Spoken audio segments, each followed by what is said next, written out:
Why these WWE wrestlers hated working with Stephanie McMahon. Stephanie McMahon has always been a target for controversy in the wrestling world. Over the past decade, she stayed at the center of WWE, making waves both in creative and later in production and brand roles. No matter what, one thing's been consistent: her power backstage. And let's face it, when you hold that kind of power, you're bound to make a lot of enemies. Some of them are fueled by her fierce personality, her unshakable confidence, and let's be honest, the fact that she knows how to get what she wants. She's a woman who doesn't shy away from controversy. She's not afraid to speak her mind, and that has clashed with some of the WWE locker room's biggest personalities. When you're that outspoken, you're bound to ruffle feathers, especially when personal issues mix with business. And Stephanie's loyalty to WWE? It's undeniable, but for some, it's come off as a little too much. After all, if you're seen as disrespecting the McMahon family or the company, you're going to find yourself on her bad side. But here's the truth. Stephanie McMahon has made some serious enemies over the years, and not just in the ring. These are the WWE superstars who made no secret of their disdain for the WWE heiress. In this video, we take a deep dive into the world of WWE to uncover the wrestlers who hated working with Stephanie McMahon. Before we dive in, don't forget to subscribe to our channel and hit that bell icon so you never miss an update. The first name on our list is CM Punk. CM Punk was the anti-authority figure WWE fans loved to root for. A guy who didn't fit the typical WWE mold. He wasn't the biggest, the flashiest, or the most polished, but he made his name in the indies and proved his worth. Punk was vocal about his distaste for the stale storylines WWE often put out and called out the mismanagement of talent. And where did all that frustration lead? Right to the McMahon family. The issue between Punk and Stephanie wasn't just about business. It was a clash of cultures and values. Punk stood for defying authority, questioning the system, and pushing boundaries. Stephanie, on the other hand, was the embodiment of WWE's establishment. No surprise, they were never going to get along. Punk hasn't held back in sharing his thoughts on the McMahons. And let's just say he's not exactly sending them holiday cards. Chyna. This one is personal, no question about it. Chyna was WWE's top diva and the real-life girlfriend of Triple H for years. But in 2001, everything changed. Chyna discovered love letters from Stephanie McMahon to Hunter, and it hit her like a ton of bricks. Stephanie had stolen her man. Imagine the betrayal. Chyna was beyond furious. What made it worse? This wasn't just a love triangle. It cost Chyna her job. With the mistress and the scorned woman in the same company, the situation was too toxic to continue. Stephanie didn't just take Hunter away, she wiped out Chyna's career too. In a 2011 interview, Chyna recalled confronting Stephanie. "She took me into the room, we talked, and she goes, 'Well, I love him, he's my man. I'm sorry if you feel that way.' But Chyna wasn't having any of it. I said, 'Shut up, call your dad in here because I'm gonna choke you out.'" Now, Chyna never actually laid a finger on Stephanie, but the venom in those words? Very real. Batista. Batista's journey with WWE has been a wild one, and let's be honest, not all of it's been smooth sailing. He left the company at the peak of his career to try his hand at MMA and acting. When he came back though, he wasn't thrilled with how things went down. He felt misused, especially when WWE cast him as a hero during his comeback, which didn't exactly sit well with him. But when it comes to Triple H, things were better. They had a strong relationship. Triple H was his mentor and helped elevate him to superstardom. But Stephanie? That's another story. In 2016, Stephanie tweeted that slapping people was her signature move. Batista didn't hold back. He called her out, saying it made the performers look bad and that it never had any real payoff, since men can't get physical with her. For a guy like Batista, one of WWE's biggest stars, it was shocking to see him take to social media to go after her. He was well past his WWE days at that point, but clearly, the animosity was still there. AJ Lee. Before WWE's so-called Divas Revolution, AJ Lee was the face of the women's division. She didn't just stand out as a manager or authority figure, she became a star who could go toe-to-toe with the guys in the ring. AJ wasn't just a filler, she was booked to win. And when she did, it wasn't because of luck. It was because she had serious skills and athleticism that the women's division at the time was missing. But AJ wasn't afraid to speak her mind. She tore into WWE's Total Divas reality show, calling out the culture of underappreciating female talent. She also started the #GiveDivasAChance movement, demanding that women wrestlers get more time and better opportunities. She wasn't just a voice in the crowd, she was pushing for real change. Unfortunately, AJ left WWE before the likes of Charlotte Flair, Becky Lynch, and Sasha Banks came in and sparked that much-needed revolution. And knowing that she wasn't there to share the spotlight with today's top women wrestlers, you can bet there's some resentment, especially when you consider Stephanie's on-screen role in championing the change that came after AJ left. AJ's no fan of the McMahons, and with good reason. Alberto Del Rio. Alberto Del Rio, one of the most skilled and decorated wrestlers of his generation. But here's the kicker, he wasn't really a WWE guy. He made his name in Mexico before coming to WWE, where he picked up multiple world championships. Still, hardcore fans would argue that his best work came outside of WWE. Lucha Underground, TNA, ROH, that's where Del Rio truly shined. His time in WWE was rocky, to say the least. Del Rio didn't hide his issues with WWE management, particularly Triple H. He took shots at them for poor decision-making and how he was treated backstage. And as far as WWE's relationship with him, well, it's clear they want nothing to do with each other. The feeling's mutual. Stephanie and WWE may have shut the door on Del Rio, but he's more than happy to leave it closed. Gail Kim. Gail Kim is one of the most talented and underappreciated wrestlers out there. Her first WWE run saw her play a submission specialist heel, and she nailed it. But it was in TNA where she truly proved herself, becoming one of the most beloved underdog faces in the business. Her return to WWE wasn't for the love of the company, it was for the paycheck. Unfortunately, WWE didn't treat her as the star she was. She spent more time losing than winning, barely got TV time, and when she did, it was often in a supporting role. Kim didn't hold back about how poorly her second WWE stint went, and after she left, she made sure to point out that TNA took their women's division seriously long before WWE even thought about it. In fact, she argued that TNA was the one that started the real women's revolution. WWE might have changed their tune after she left, but for Kim, that ship had already sailed.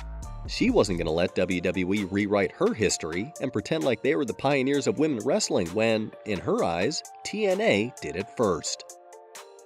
Chris Jericho. Chris Jericho's run with Stephanie McMahon during the early 2000s is a textbook example of how not to handle a top talent.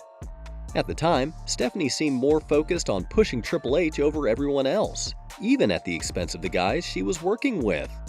Jericho, fresh off being crowned champion, quickly became one of her lackeys, and his time as champ was ruined by awful booking. The guy was literally made to walk her dog. That's how far the company was willing to go to make Triple H look good, and to destroy Jericho's credibility. Jericho's title reign was a joke. He was overshadowed by the Triple H-Stephanie drama, and their feud, not his own success, was the focus at the biggest event of the year, WrestleMania. Jericho wasn't able to recover from that blow for years. The company went all in on making Hunter look good, even at the expense of one of their top stars. It's no wonder Jericho and Stephanie didn't exactly see eye to eye back then. Paul Heyman. Stephanie McMahon and Paul Heyman are polar opposites in many ways. She represents her father's vision of a polished, professional product, while Heyman was the gritty, rebellious mastermind behind the rise of ECW, the place where the rough edges made wrestling feel real. But Stephanie's dismissive attitude toward Heyman has been hard to ignore, especially when she's appeared in WWE documentaries calling him a sleazy businessman and making jokes about him. For a guy like Heyman, who built ECW from the ground up with sheer innovation and on a shoestring budget, those comments had to sting. Despite the tension, Heyman and the McMahons seem to have reached a truce, with Heyman serving as a part-time manager rather than being involved in creative. But let's be real, old grudges don't just vanish, and it's clear that the bad blood between them still lingers beneath the surface. Rob Van Dam. Rob Van Dam was on the brink of greatness in 2002, only to have his momentum crushed by none other than Stephanie and Triple H. After a huge match in September of that year, where RVD seemed set for a big push, it all came to a screeching halt. The couple's backstage influence meant Van Dam's rise was blocked, and his career quickly plateaued. Stephanie, as head of creative, took the heat for squashing a potential superstar, and it didn't take long for fans and Van Dam to start noticing the bias. It felt like Triple H was getting preferential treatment, and the whole effing show was left treading water. RVD would later express his frustration, admitting that WWE's creative stifled him, making it hard for him to truly break out. While there wasn't lasting bitterness, you could tell that Van Dam was demoralized by the whole experience. It wasn't just business, it was personal. If you're enjoying the video, don't forget to subscribe and hit the bell icon for more informative and interesting content. Kaitlyn, a former Divas champion, likely harbored some resentment towards Stephanie McMahon. Kaitlyn had been the champion for a while when she made the mistake of interrupting Stephanie during a private conversation in 2013. Stephanie, who was the chief brand officer at the time, scolded Kaitlyn for her rudeness. A few weeks later, AJ Lee defeated Kaitlyn for the Divas Championship, and it was widely speculated that Stephanie may have booked the result to teach Kaitlyn a lesson. This wasn't the end of it. Soon after, a Raw segment aired where Stephanie gave Kaitlyn a cold glare and warned her never to interrupt her again. The moment didn't seem to serve any purpose for the storyline, suggesting that it may have been a personal message. This likely left Kaitlyn feeling humiliated and angry. Further evidence of her resentment towards Stephanie came when she abruptly left WWE in 2014, despite being young and still at the peak of her career. Kaitlyn chose to retire from wrestling and later became a fitness instructor, which raised questions about the role Stephanie played in her departure. Christy Hemme, the fun-loving redhead who won WWE's first Diva search, didn't last long in the company. She was released in 2005, just a year after her victory. Rumors circulated that Stephanie McMahon became jealous and insecure over Hemme's growing popularity, particularly when the redhead expressed excitement about an upcoming promotional trip with Triple H. It was said that Stephanie learned this and immediately set her sights on getting Hemme fired. This story left many wondering whether anything had truly happened between Hemme and Triple H, though there was little evidence to support it. Some suggested that Stephanie was aware of her husband's actions during their travels and didn't let it bother her. Regardless of what truly happened, if there is any truth to these stories, Christy Hemme likely still holds some animosity towards Stephanie. Given the circumstances, Hemme's departure from WWE likely left her bitter, and the feelings toward Triple H's wife were probably a key factor. Shane McMahon. The sibling rivalry between Shane and Stephanie McMahon is a well-known story within WWE's history. There were undoubtedly some tense moments during the mid-2000s when Shane's role in WWE seemed to be overshadowed by his sister's rise to power. Shane had been involved in the business side of WWE from the start and was working towards replacing Vince as the company's next leader.